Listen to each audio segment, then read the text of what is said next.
Hello everyone, आप लोग का बहुत बहुत स्वागत है स्टडी पॉइंट यूट्यूब चैनल पर। I welcome you all to study point. और आज के इस पर्टिकुलर वीडियो सेशन में हम लोग डिस्कस करेंगे रीजनिंग के कुछ बहुत ही इंपॉर्टेंट क्वेश्चन जो कि आपके आने वाले एग्जाम के लिए इंपॉर्टेंट है। इससे पहले रीजनिंग के और भी वीडियो चैनल पर ऑलरेडी अपलोडेड हैं जिनकी प्लेलिस्ट बनी हुई है, तो आप उन वीडियोज़ को ज़रूर देखिएगा। और कुछ इंपॉर्टेंट वीडियोज़ का लिंक डिस्क्रिप्शन बॉक्स में दिया हुआ है, तो आप उस वीडियो को भी देखिएगा। तो चलिए हम लोग अपना आज का डिस्कशन स्टार्ट करते हैं। अगर आप चाहें तो टेलीग्राम चैनल से जुड़ सकते हैं और व्हाट्सएप ग्रुप से भी जुड़ सकते हैं, जिसका लिंक डिस्क्रिप्शन बॉक्स में है।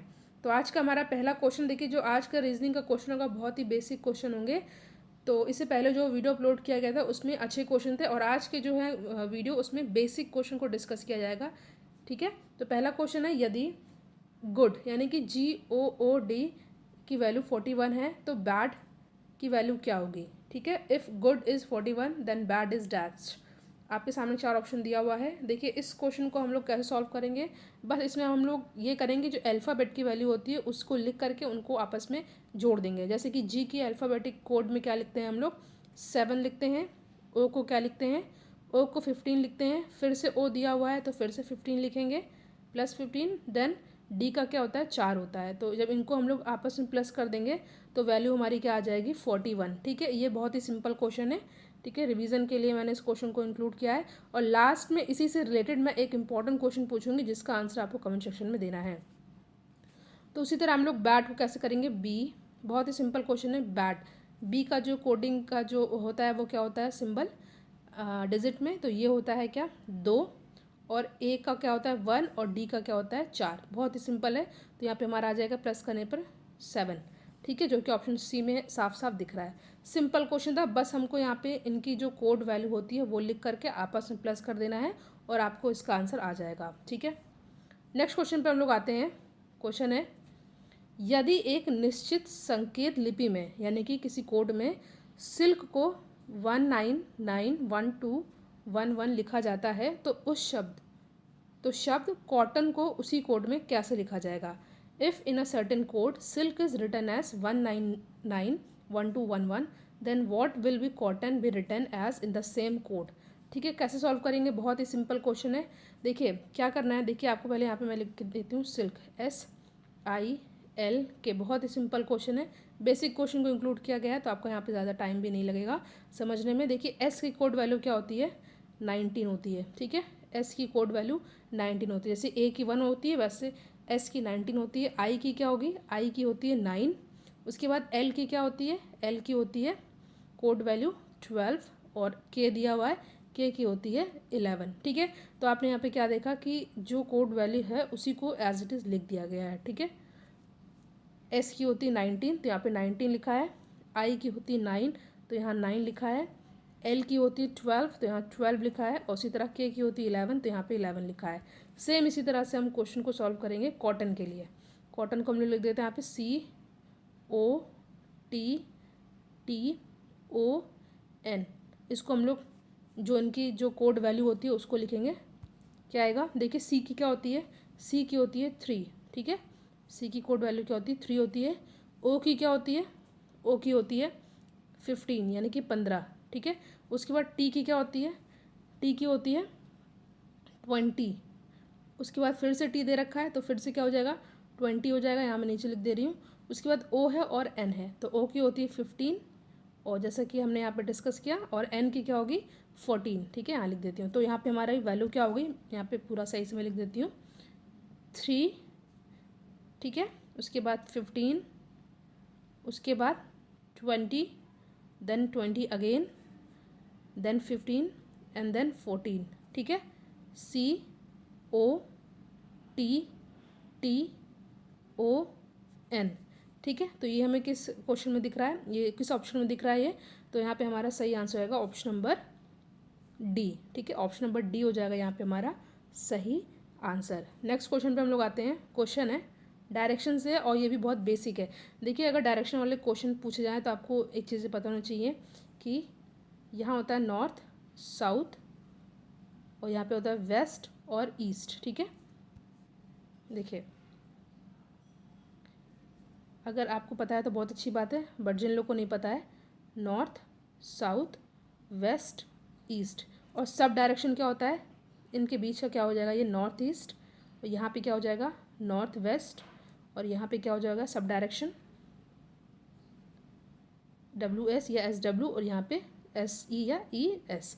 ठीक है, 4 होती हैं direction, north south west east, और 4 होती हैं सब डायरेक्शन। ठीक है, उत्तर दक्षिण पूरब पश्चिम। ठीक है, तो यहाँ पे दिया हुआ है कि यदि एक घड़ी 1:40 का समय दिखा रही है, यदि मिनट की सुई दक्षिण पश्चिम की ओर इंगित कर रही है, इशारा दे रही है, तो घंटे की सुई किस दिशा की ओर इंगित करेगी। देखिए इस तरह के क्वेश्चन को बहुत ही सिंपल होता है, इसमें बहुत ही सिंपल क्वेश्चन मैंने इंक्लूड किया है। ठीक है, मान लीजिए बज रहा है कितना 1:40, तो यहाँ पे एक बज रहा है। ठीक है, यहाँ 12 होता है, 1 2 3, 1:40। ठीक है, 40 मान लीजिए यहाँ पर है। तो आपको पता है कि अभी मैंने आपको यहाँ डायरेक्शन बताया था, तो ये वाला क्या होता है नॉर्थ ईस्ट होता है। ठीक है, तो आपको घंटे का ही पूछा है, तो ये नॉर्थ ईस्ट हो जाएगा। ठीक है, यानी कि उत्तर पूर्व। देखिए इसको मैंने यहाँ पे सॉल्व करके यहाँ पे लगा दे रखा है इंग्लिश में। A clock is showing the time 1:40 if the minute hand point to south west, in which direction does the hand are point. देखिए सिंपल सा है, इसलिए मैंने यहाँ पे लगा रखा है। ये है घंटे की और ये है मिनट की। मिनट का बता रखा है कि दक्षिण पश्चिम में दिख रहा है आपको यहाँ पे। ठीक है, उसी तरह north south west east, north south west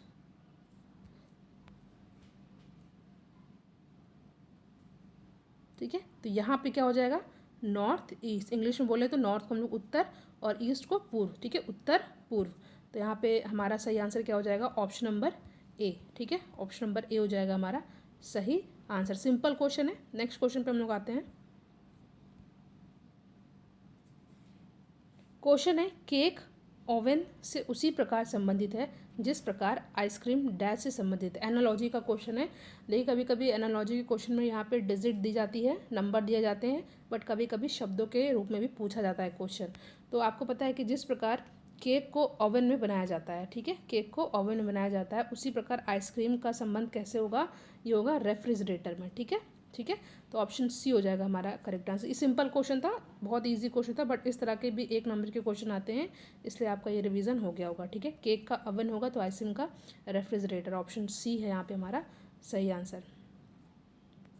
उसी तरह का एक और क्वेश्चन है, मेघालय शिलोंग से उसी प्रकार संबंधित है जिस प्रकार नागालैंड डैश से संबंधित है। देखिए आपको पता है नॉर्थ ईस्टर्न स्टेट है ये। ठीक है, बेसिक जानकारी है। मेघालय की कैपिटल क्या है, Shillong.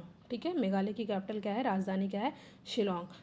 Meghalaya is related to Shillong as it is capital. ठीक है, तो उसी प्रकार नागालैंड किससे रिलेटेड होगा, नागालैंड की कैपिटल क्या होगी, कोहिमा। ठीक है, सेम है, पहले की तरह हमने क्वेश्चन को सॉल्व किया।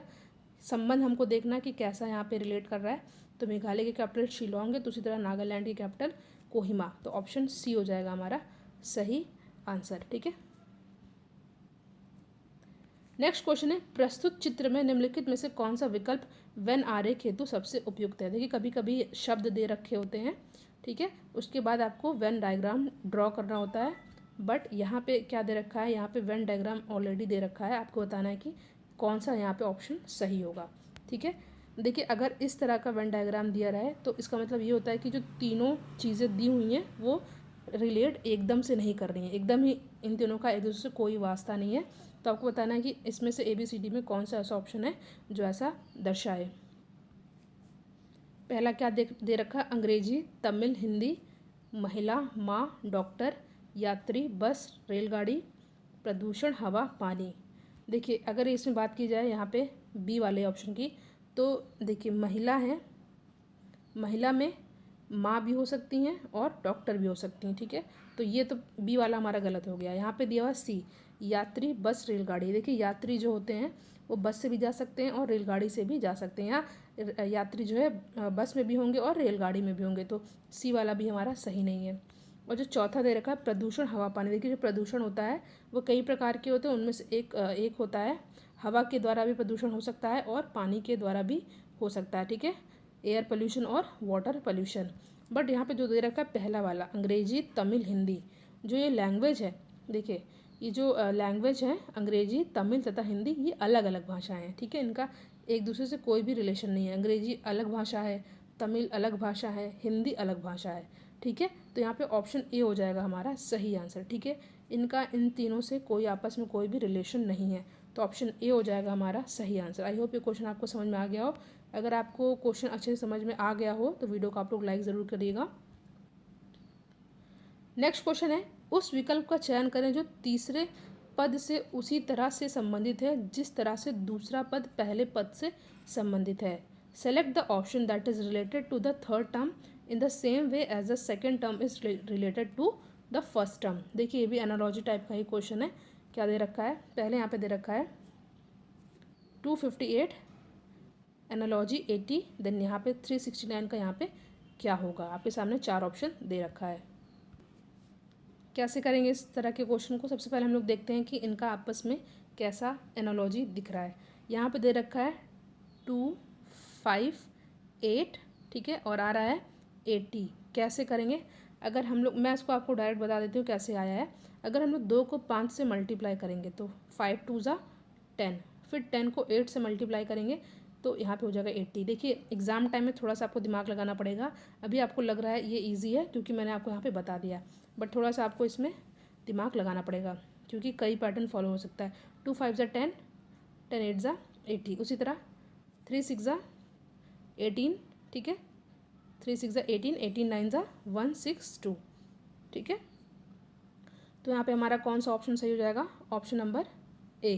क्या किया गया इस तरह के क्वेश्चन में, बस आपस में मल्टीप्लाई कर दिया गया है, ठीक है, आपस में मल्टीप्लाई कर दिया गया है। 3 × 6 × 9 is equals to 162 which is shown in option A, ठीक है।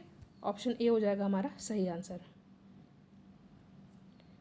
नेक्स्ट क्वेश्चन है, निम्नलिखित रिक्त स्थान में सही विकल्प प्रविष्ट करें। Insert the correct option in the blank given below. A का 1 है, ई का 5 है, के का 11 है, तो यहाँ पर डैश है, देन 6 का सी का है 29। आपके सामने 4 ऑप्शन दिया हुआ है, आपको बताना है कि यहाँ पर क्या फिल होगा। ध्यान से देखिए इस क्वेश्चन को, क्या दे रखा है, A1 E5 के 11 डैश C 29। देखिए ए और ई में ए के बाद ई आ रहा है, तो मतलब कितने अल्फ़ाबेट के बाद आ रहा है, 4 के बाद। B C D, उसके बाद चौथा ई है, ठीक है, B C D एंड चौथा ई है। और इसी तरह 1 के बाद 5 आ रहा है, तो यानी कि 2 3 4, चौथा क्या है, 5 है, ठीक है। इसी तरह के का है 11, यहाँ पे ई के बाद आ जाएगा, देखिए ध्यान से देखिएगा, यहाँ पे ए के बाद ई है यानी कि +4 किया गया है, सिंपल सा है। उसी तरह ए के बाद 1 के बाद 5 है तो यहाँ पे +4 किया गया है। अब इसी तरह हम लोग नेक्स्ट देखते हैं, ई के बाद के है, ई के बाद के है, मतलब ई के बाद FGHIJK यानी कि छठा, ठीक है, छठा अल्फ़ाबेट के होगा। उसी तरह 5 के बाद 11 है तो 6 क्या हो जाएगा, 5 में अगर हम लोग 6 आगे बढ़ेंगे तो 11 हो जाएगा। उसी तरह एक बार हम लोग 4 बढ़े, फिर 6 बढ़े, फिर क्या हम लोग आगे बढ़ेंगे 8, यानी कि के के बाद 8, के के बाद 8वां अल्फ़ाबेट कौन सा आएगा, ये आएगा S, ठीक है। उसी तरह 11 के बाद 8वां क्या आएगा, ये आएगा आपका 19। 11 के बाद 8 और आगे बढ़ेंगे तो हम लोग क्या आएगा 19, यानी कि S19। बट अभी हमें चेक करना है क्या यही पैटर्न आगे फॉलो कर रहा है या नहीं।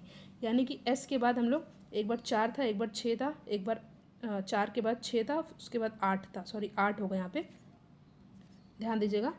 ए के बाद हम लोग 4 बढ़े हैं, ठीक है, 1 के बाद 5 4, तो ई के बाद के 6, 5 के बाद 11 6, उसके बाद के बाद हम लोग 8 आगे बढ़ेंगे तो हमारा क्या आ जाएगा, एस आएगा। उसी तरह 11 के बाद 8 8 क्या आ जाएगा हमारा, ये आ जाएगा 19। उसी तरह अब हम लोग 10 बढ़ेंगे, ठीक है, 10 यानी कि एस के बाद 10वां अल्फ़ाबेट क्या आएगा हमारा, सी आएगा, ठीक है। और उसी की तरह 19 के बाद 10 में ऐड करेंगे तो 29 आ जाएगा।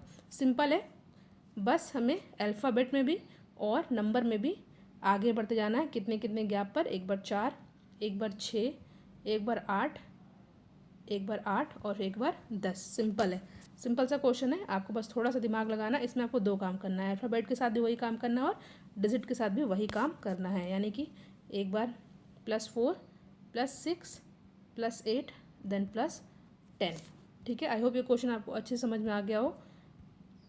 देखिए मैंने आपसे कहा था लास्ट में आपको सिंपल सा क्वेश्चन पूछूंगी जिसका आंसर आपको कमेंट सेक्शन में देना होगा। तो क्वेश्चन क्या है, यदि एक्टिव 60 है तो पैसिव क्या होगा? If active is 60 then passive is dash. आपके सामने 4 ऑप्शन दिया हुआ है, 100, 80, 55 और 91। इस क्वेश्चन का आंसर आप लोग कमेंट सेक्शन में दीजिएगा। वीडियो को लाइक एंड शेयर ज़रूर करेगा। Thank you so much for watching. Thank you.